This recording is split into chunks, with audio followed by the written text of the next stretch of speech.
これは夢それとも前世の記憶چطورین؟ خوش اومدید به این قسمت، یعنی اولین قسمت از معرفی انیمه. امروز اومدیم با انیمه داروخانه موازی که یک اثر فانتزی و ماجراجوییه که در دنیای موازی، خب قاعدتاً دنیای موازی چی میشه؟ جریان داره. داستان از این قراره که یه داروساز کوچیک که نه، جوونی به اسم کانجی یا کوتانی به طور خیلی خیلی خیلی اتفاقی به دنیای موازی منتقل میشه و به عنوان یه داروساز هم تو همون دنیا شروع به کار میکنه.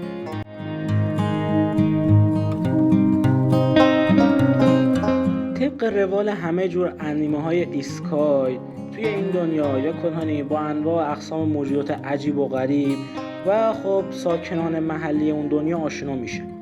یا کوتانی داستان ما با استفاده از مهارت داروسازی که داره به مردم این محله کمک میکنه و در عوض خب قاعدتاً هم مردم همین محله هم به یاکوتانی کمک میکنن.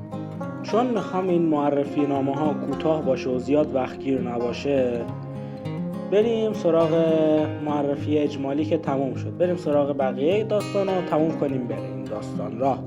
بله، این انیمه یک اثر جذاب و پرشوره که با نگاهی به دنیای موازی به ما نشان میده که هر دنیا تکامل خود را داره و هر کس در دنیایی میتواند به یک قهرمان تبدیل شود. به اصلا هم معلوم نیست دارم از متن میخونم.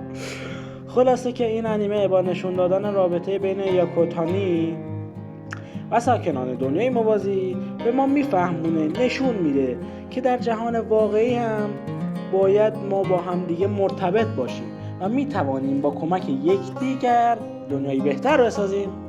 در کل انیمه داروخانه دنیای موازی یک اثر فانتزی و ماجراجویی است که به تمام علاقمندان این دسته از انیمه پیشنهاد میشود برین ببینین، حالشو بکنین. اگه از این ویدیو دوست داشتین و خواستین بیشتر ببینین، لایک کنین و کامنت بذارید. توی این سری ویدیو هم معرفی انیمه من نمیرم سراغ وان پیس، ناروتو، بوروتو یا چه میدونم جوجو و جوجیتسو کایزن و اینجور چیزا. اینا دیگه معرفی نمیخواد، همه میشناسن. پس بریم سراغ انیمه هایی که تازه اومده یا کمتر دیده شده. چه میخواد هنتای کردم، چه میخواد ایسکای باشه، چه هارم باشه، چه فلان باشه، چه بیسار باشه، چه کمدی باشه، چه عاشقانه باشه، هر چی باشه. خلاصه که امیدوارم این ویدیو رو ببینید، دوست داشته باشید. ویدیو رو که دیدید این ویدیو رو دوست داشته باشید و تا ویدیوی بعد بدرود.